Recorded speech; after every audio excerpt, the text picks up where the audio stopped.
있습니다. 왜냐하면 어, 온 세상이 우리 예수님으로 인해서 어, 하나가 되는 날이기 때문입니다. 오늘 아침에 일어나서 특별한 선물을 하나 드려야 되겠다 생각이 나서 한 편의 시를 좀 준비했습니다.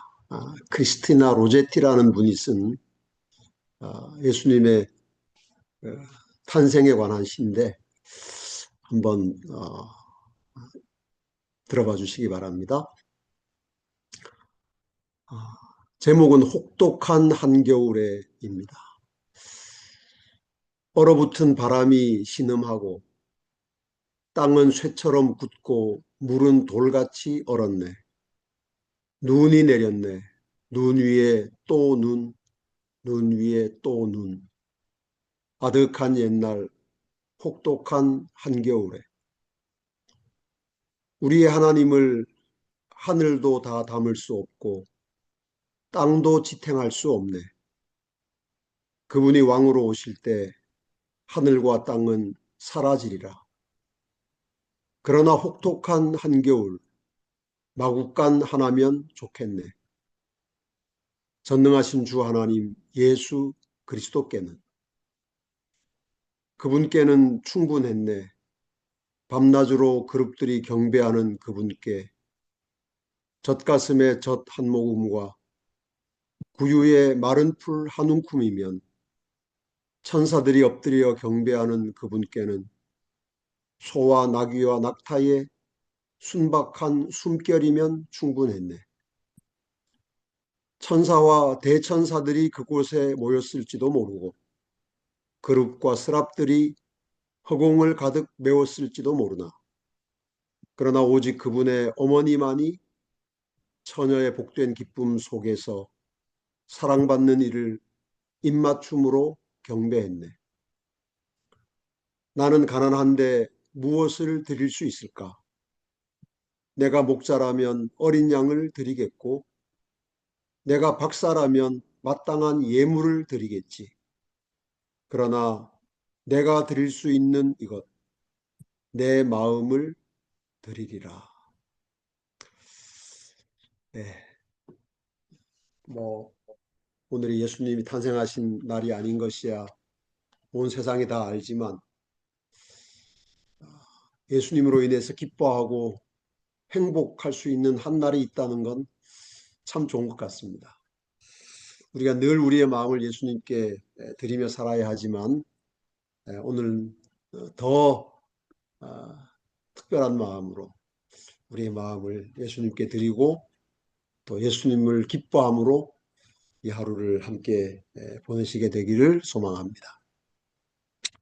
오늘은 사무엘상 9장 말씀을 함께 묵상하는 날입니다.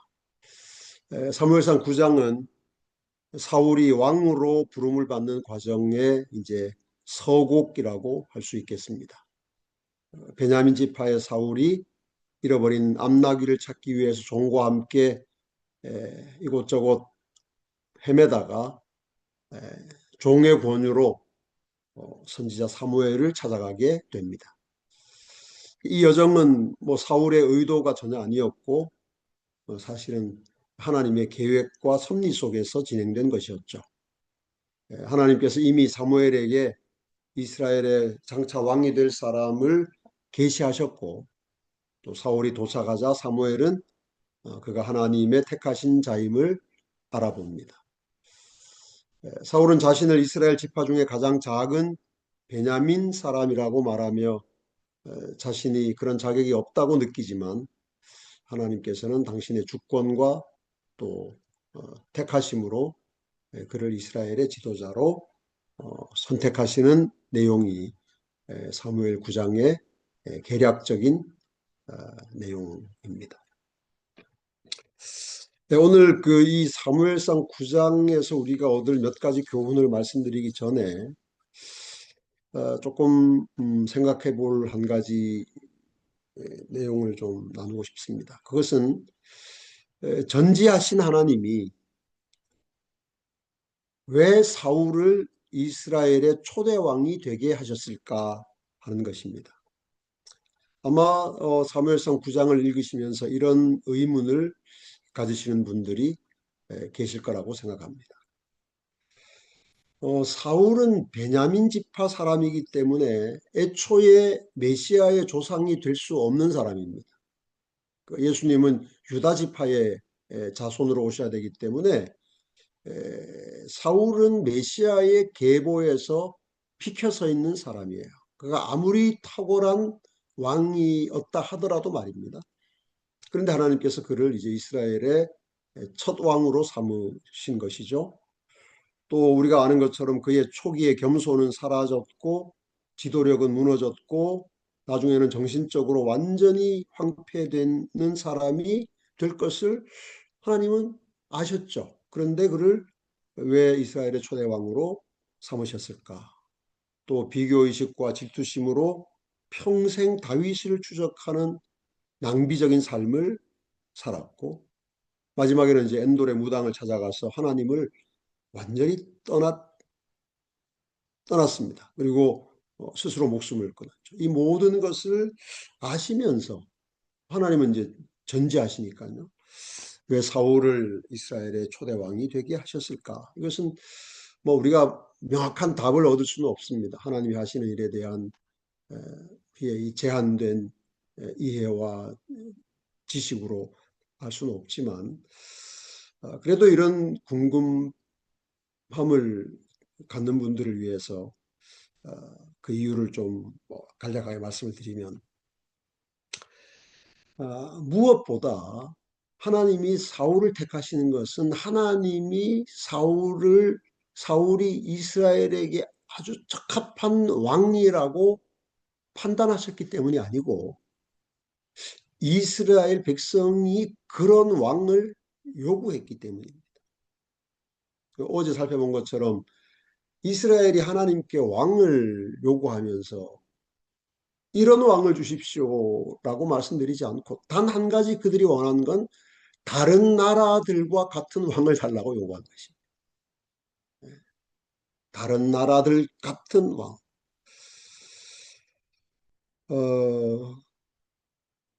뭐 다른 나라에도 왕들은 다 뭐 키도 크고 외모도 준수하고 무엇보다 전쟁을 잘해야 되는 것이죠.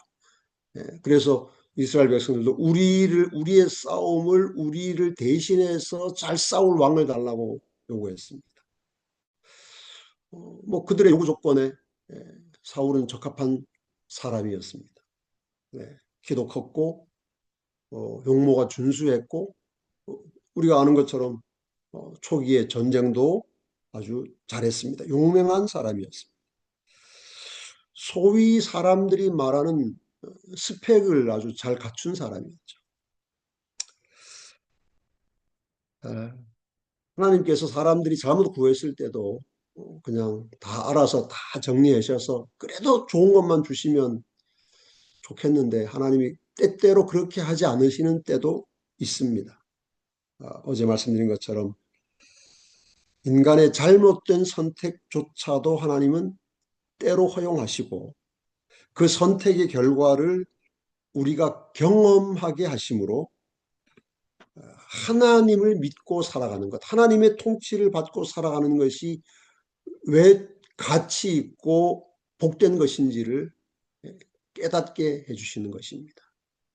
한 시대의 사람들이 그것을 경험하고 후대에 물려주어서 온 시대의 사람들이 그 교훈을 유지할 수 있다면 그것은 가치 있는 일이겠죠.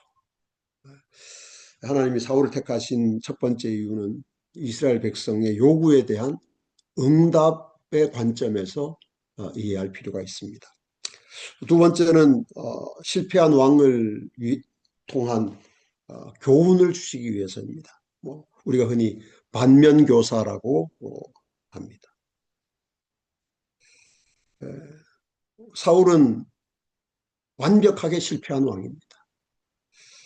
그 실패한 왕을 통해서 하나님께서는 이스라엘 역사에 영원히 사라지지 않을 교훈을 새겨 놓으신 것이죠. 우리가 잘 아는 것처럼 이 실패한 왕 이후에 백성이 요구한 왕 이후에 하나님께서는 하나님의 마음에 합한 왕을 세우십니다. 그 사람이 다윗입니다. 그래서 사울과 다윗의 비교를 통해서 우리는 우리가 원하는 것과 하나님이 주신 것이 얼마나 다른지, 얼마나 소중한지를 배워야 하는 것입니다. 세 번째는 뭐 우리가 아무리 말해도 이해할 수 있는 건 아니지만 어, 자유의지의 신비입니다. 하나님이 사울을 선택할 때 그의 미래를 다 아셨지만 그를 왕으로 선택하셨습니다. 그렇다고 해서 하나님께서 사울이 바른 길을 선택할 수 있는 기회를 주지 않으셨느냐? 그렇지 않습니다. 끝까지 하나님은 사울을 사랑하셨고 그에게 계속 기회를 주셨어요. 이것이 뭐 어느 시대나 마찬가지고 우리가 잘 아는 가룟 유다의 경우도 그렇습니다. 하나님이 모든 사람의 결말을 아시지만 결코 사람의 의지에 간섭하지 않으시고 또 사람을 조종하지도 않으십니다. 사울은 자신의 선택으로 하나님을 떠나는 길을 택했고 하나님은 그 과정을 통해서도 당신의 자비와 공의를 나타내신 것입니다. 결국 하나님께서 이 사울을 택하신 이유는 이스라엘 백성이 자신들의 욕망을 채우기 위해 요구한 인간 통치자가 어떤 한계를 갖는지 그리고 하나님을 떠난 권력이 어떻게 실패하는지를 보여주는 하나의 거대한 교육 과정이었다고 우리가 바라볼 필요가 있을 것 같습니다. 네, 그러면 이 사무엘상 9장 말씀 안에서 우리가 좀 살펴야 할, 받아야 할 몇 가지 교훈을 좀 생각해 보도록 하겠습니다. 첫째는 하나님은 일상의 사소한 일을 통해서 당신의 뜻을 나타내신다는 것입니다. 사울의 아버지인 기스가 암나귀들을 잃어버리고 그 다음에 그 나귀들을 찾아오라고 아들인 사무엘에게 명하죠. 그래서 사울이 한 사원과 함께 나귀를 찾아 헤맵니다. 그 과정에서 선지자 사무엘을 찾아가게 되고 그다음에 이스라엘의 왕으로 선택함을 받았다는 사실을 알게 되죠. 자, 여러분 생각해 보십시오. 농가에서 나귀를 잃어버리는 일은 대단한 일이 아닙니다. 늘 있는 일입니다. 아주 평범한 일이에요. 이건 뭐 오늘날 우리 시대에 자동차 잃어버리는 것 그런 거 아니고 그냥 항상 있을 수 있는 일입니다. 소 없고 그다음에 뭐 염소 사라지고 뭐 닭이 없고 하는 건 농사 짓는 집에 늘 있는 일이에요. 그래서 이건 뭐 대단한 일도 특별한 일도 아닌데 하나님께서 사울을 사무엘에게로 이끌어 가시는 과정에서 그런 일상의 일을 사용하셨다는 것이죠. 오늘 아침에 우리가 이 사무엘상 9장을 읽으면서 좀 마음에 담을 어, 교훈이라고 생각이 됩니다. 우리에게 일어나는 일상의 아주 평범하고 사소한 일이 우리를 하나님께로 이끌어가는 또 하나님께서 계획하고 예비하신 어떤 단계로 우리를 인도해가는 과정일 수 있다는 사실을 우리가 이 사울의 경험을 통해서 배우는 것은 아주 소중합니다. 그래서 우리가 좀 생각할 것은 하나님의 백성에게는 무의미한 시간도 무의미한 장소도 무의미한 사건도 없다는 것입니다. 아주 일상의 평범한 일들이지만 그 일을 통해서 하나님이 어떤 일을 하실지 우리가 몰라요. 네. 그렇기 때문에 매일매일 우리에게 다가오는 아주 평범한 일을 우리는 신실하게 잘해야 합니다. 그것이 나중에 어떤 일이 될지 모르기 때문에 여러분 뭐 사울이 나귀를 찾아가면서 선지자를 만나고 뭐 기름 부음 받을 걸 상상이나 했겠습니까? 그냥 일상의 일을 한 것이고 그저 열심히 나기를 근데 우리가 이제 성경에 보면 사울이 굉장히 열심히 찾아다녔습니다. 그렇죠? 어, 우리 예수님의 재림을 기다리는 우리 재림 성도로서 우리가 이제 또 오늘 하루를 살고 앞으로도 이제 살아갈 때 우리가 어떤 우리의 삶에 일어나는 특별한 사건이나 눈에 띄는 전에 일어나지 않던 어떤 일을 통해서 이게 하나님의 뜻이 무엇인가를 생각하고 기도하는 것은 누구나 할 수 있는 일입니다. 그걸 안 하는 사람이 누가 있겠습니까? 평소엔 안 일어나던 일이 일어나면 다 긴장하고 놀라고, 이게 무슨 뜻이지? 하나님이 무슨 계획을 하시지? 그건 어쩌면 하나님 안 믿는 사람들도 할 수 있는 일이라고 생각합니다. 그러면 우리는 어떻게 살아야 하는가? 예. 아무 일도 일어나지 않는 일상의 매일매일의 평범한 삶 속에서 하나님의 인도하심을 또 하나님의 섭리하심을 또 어, 경험하기 위해서 그 아무 일도 일어나지 않는 평범한 날들을 신실하게 사는 것이 참된 신앙이고 그것이 오늘 우리 재림 성도의 삶에 나타나야 할 열매라고 생각합니다. 뭐 예를 들면 일요일 휴업령, 뭐 무슨 지진, 예, 뭐 코로나, 뭐 마지막 실재앙 이런 어마어마한 사건 앞에서 하나님의 뜻을 묻고 뭐 찾고 하는 것은 누구나 다 하는 일입니다. 근데 우리가 정말 주님과 동행하는 성숙한 재림 성도의 삶을 산다면 나비를 잃어버리는 것 같이 늘 일어나는 일 속에서 우리가 하나님의 뜻을 묻고 하나님의 인도하심을 경험하고 하나님과 더 밀접히 교제하는 그런 삶을 사는 것이 하나님께서 우리에게 원하시는 삶이 아닌가 그렇게 생각이 됩니다. 제가 여기 증언보감 1권 580쪽에 있는 말씀을 하나 읽어드리겠습니다. 매일의 생애에서 작은 사건들은 흔히 간과된다. 그러나 품성을 꼴짓는 것은 바로 이런 일들이다. 우리의 품성을 꼴짓는 건 뭐 갑자기 암 걸렸을 때 내가 어떻게 할까? 그게 아니고 아주 우리의 일상생활에서 일어나는 아주 평범하고 아주 작은 일들. 그래서 그 별로 중요하지 않다고 생각되는 그런 것들이 우리의 품성을 꼴짓는 거라 말씀이에요. 정말 지당하신 말씀 아닙니까? 그렇죠? 우리가 뭐 세상이 흔들리는데 기도 안 할 사람이 어디 있으며 그렇죠? 뭐 자동차 잃어버렸는데 신고 안 할 사람이 어디 있겠습니까? 네. 그런 일들로 인해서 우리의 품성이 꼴져지는 건 아니고 작은 사건들, 흔히 우리가 간과해버리고 지나가는 작은 일을 통해서 우리의 품성이 꼴지어진다. 생애를 통한 사건은 하나같이 선이나 악에 대해 중요하다. 그것이 무엇이든지 간에 말이죠. 마음은 매일의 시험으로 단련을 받아 어떤 어려운 입장에서도 견딜 수 있는 능력을 얻을 필요가 있다.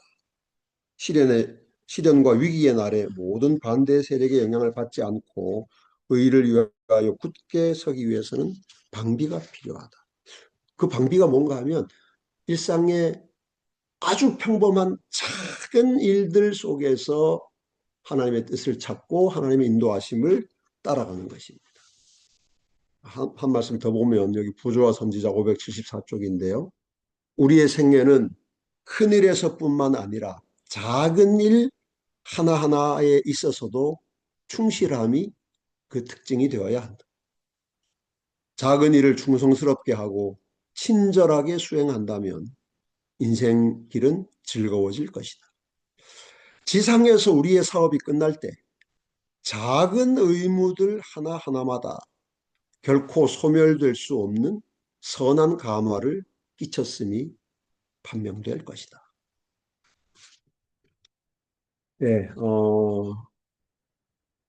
오늘도 어, 평범한 하루, 우리 일상에 일어나는 많은 사소한 일들이 우리를 하나님께로 더 가까이 이끌어가는 영적인 사건들이 되기를 소망하면서 우리 작은 일에 신실한 재림 성도의 삶을 함께 살아가기로 결심하십시다. 두 번째는 잃어버린 것을 통해서 더 가치 있는 것을 얻을 수 있다는 것입니다. 나귀를 잃어버린 것은 뭐 적은 손실은 아닙니다. 그러나 그 나귀를 잃어버린 것을 통해서 사울은 나귀와 비교할 수 없이 크고 소중한 것을 얻게 됩니다. 나귀를 찾았을 뿐 아니라 이스라엘의 왕이 되었기 때문입니다.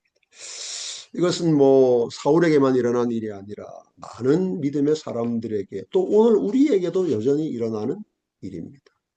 요셉이 자유를 잃어버리고 하나님의 섭리를 얻었죠. 깨달았죠. 욥은 재산을 잃어버리고 건강을 잃어버렸지만 하나님의 음성을 직접 듣는 놀라운 경험을 했죠. 모세는 바로의 공주의 아들이라 칭함을 버리고 하나님의 친구가 되었죠. 바울은 세상의 부귀영화를 배설물로 여기고 그리스도를 얻었다고 고백했습니다. 그래서 우리가 이 세상 살아가면서 참 소중하게 여기는 무엇인가를 잃어버릴 때, 뭐 잃어버립니다. 네. 건강도 잃어버리고, 돈도 잃어버리고, 때로는 친구도 잃어버리고, 가족도 잃어버리고, 네, 그렇습니다. 그런 일이 찾아옵니다. 있어요. 그렇죠? 때때로 하나님께서 정말 내가 소중하게 여기던 것을 내게서 가져가시는 때도 있습니다. 그럴 때 우리가 참 힘들고 고통스럽지만 그래도 여전히 우리가 소망을 붙들고 살아야 하는 까닭은 우리의 잃어버린 것을 통해서 하나님께서 우리에게 더 가치 있는 것을 주실 것이기 때문입니다. 그래서 귀한 소중한 무엇인가를 잃어버렸을 때, 재물을 잃었을 때, 평판을 잃었을 때, 건강을 잃었을 때, 또 영향력을 잃었을 때, 왜 이런 일이 나한테 닥쳤을까? 뭐 이런 생각을 우리가 안 할 수는 없지만, 그러나 거기에서 머물지 않고, 이 과정에서, 이 일을 통해서 하나님이 나를 어디로 데려가실까? 우리가 그렇게 생각하고 하나님께 묻는다면 더 성숙한 그리스도인 삶을 살 수 있지 않을까 이렇게 생각이 됩니다. 마지막으로 하나님은 택하고 부르신 자에게 감당할 힘과 능력을 주신다는 것입니다. 사울은 뭐 당연히 왕이 될 준비가 전혀 되어 있지 않았고 뭐 그는 준비된 지도자가 아니었습니다. 하나님은 준비된 사람을 찾지 않으시고 하나님이 부르신 사람을 준비시키셔서 그 일을 감당하게 하신다는 것입니다. 그러므로 하나님이 우리를 어떤 사역에 부르실 때 아이고 나는 부족해서 혹은 뭐 준비가 안 돼서 이렇게 말하는 것은 겸손인 것 같지만 사실은 좀 불신일 수 있습니다. 왜냐하면 하나님은 우리를 더 잘 아시는 분이시니까요. 그렇죠? 뭐 이제 올해가 지나고 이제 내년에 새로운 각 교회에서 많은 직분들을 이제 맡으셨을 텐데 여전히 아이고 내가 너무 부족하다, 준비가 안 됐다, 혹시 그런 생각하신다면 부르신 분이 우리를 준비시켜 주시고 감당할 힘과 능력도 주신다는 사실을 믿고 기쁨으로 또 2026년 우리에게 맡겨진 일을 그것이 무슨 일이든지 이게 뭐 꼭 교회의 어떤 직분만은 아닙니다. 그렇죠? 우리의 살아가는 모든 삶의 요소가 다 하나님의 일이고 사역이기 때문에 그렇습니다. 그래서 어떤 일에 대해서도 하나님께서 우리를 부르셨을 때는 감당할 힘과 능력을 주시는 분이라는 것을 믿고 우리 믿음의 걸음을 함께 옮겨가도록 하십시다. 사명은 능력 있는 엘리트가 아니라 부르심에 응답하는 겸손한 자에게 맡겨주시는 것입니다. 자, 오늘 아침에 우리가 나눈 교훈을 간략히 요약하면 첫째, 하나님은 일상의 사소한 일을 통해서 당신의 뜻을 나타내신다. 둘째, 우리가 잃어버린 것을 통해서 더 가치 있는 것을 얻을 수도 있다. 그러니까 너무 잃어버린 것에 집착하지 맙시다. 세 번째, 하나님은 택하고 부르신 자에게 감당할 힘과 능력을 주신다. 이 말씀을 기억하시고 오늘 즐거운 크리스마스 네. 예수님을 우리가 평소보다 더 많이 생각할 수 있다면 참 좋은 날입니다. 그렇죠? 다른 날보다 예수님을 더 많이 생각하고 기쁘시게 할 수 있다면 1년 365일이 크리스마스인 건 참 좋은 일일 것 같습니다. 네. 좋은 분들과 만나서 따뜻한 교제도 하시고 또 전화로 또 뭐 문자로 사랑도 나누시고 행복한 하루 되시기를 간절히 바랍니다. 기도하겠습니다.